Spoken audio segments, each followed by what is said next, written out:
অভিনয় জগতত খোজ দিয়েই এবছৰত ফ্লপ হৈছিল তিনিখনকৈ চিনেমা। প্ৰেমত প্ৰতাৰিত হৈ অবিবাহিত হৈ ৰ'ল অভিনেতাজন। কিন্তু এতিয়া হঠাৎ এখন চিনেমাৰ বাবে সামাজিক মাধ্যমত বিশেষ চৰ্চা লাভ কৰিছে অভিনেতা অক্ষয় খান্নাই। ছুপাৰষ্টাৰ বিনোদ খান্নাৰ পুত্ৰ অক্ষয় খান্না চলচ্চিত্ৰ জগতত প্ৰৱেশ কৰাৰ পিছতেই সকলোৰে হৃদয় জিনা অন্যতম এগৰাকী ভাৰতীয় অভিনেতা হিচাপে পৰিচয় লাভ কৰিছিল।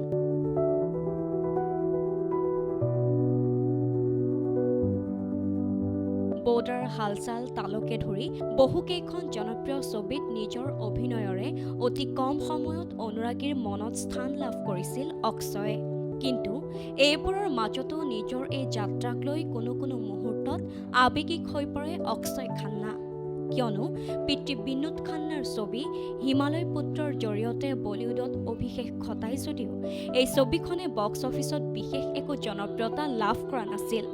কেৱল ইমানেই নহয়, এবছৰত 3খন ছবি ফ্লপ হৈছিল অক্ষয় খান্নাৰ, যাৰ বাবে কিছু মানসিক অশান্তিতো ভুগিছিল অক্ষয় খান্না।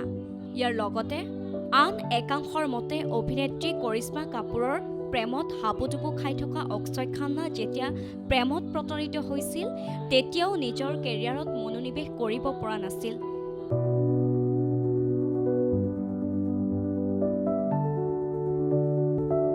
কিন্তু শেহতীয়াকৈ ছবিগৃহত মুকলি লাভ কৰা ধুৰন্ধৰ ছবিখনত নিজৰ অভিনয়ৰে সামাজিক মাধ্যমত ব্যাপক প্ৰশংসা লাভ কৰিছে অক্ষয় খান্নাই। ইয়াৰ উপৰিও গীত আৰু হাই একশ্যনৰ দৃশ্যসমূহে বক্স অফিচত এক শক্তিশালী ৰূপ ধাৰণ কৰিছে। ডিজিটেল ডেস্ক ৰিপৰ্ট, প্ৰথম খবৰ। চাফ চিকুণ মানেই হৈছে হাইজিন। মাহৰ সেই দিনকেইটাত হাইজিনৰ লগতে আৰামৰ প্ৰয়োজন নহয়নে? একো টেনশ্যন নোলোৱাকৈ কাম কৰিব মন নাযায়নে? এতিয়া আৰু মনে মনে নাথাকি চুজ কৰক অত্যাধিক পাতল আৰু কোমল ছালৰ বাবে উপযোগী ডাঙৰ পাখিযুক্ত পেড, যি 8 ঘণ্টা আপোনাৰ সৈতে আপোনাৰ বন্ধু হৈ থাকিব। 3টা চাইজত উপলব্ধ। আদিয়া জৰুৰী। সুস্থ নাৰী, সুস্থ সমাজ।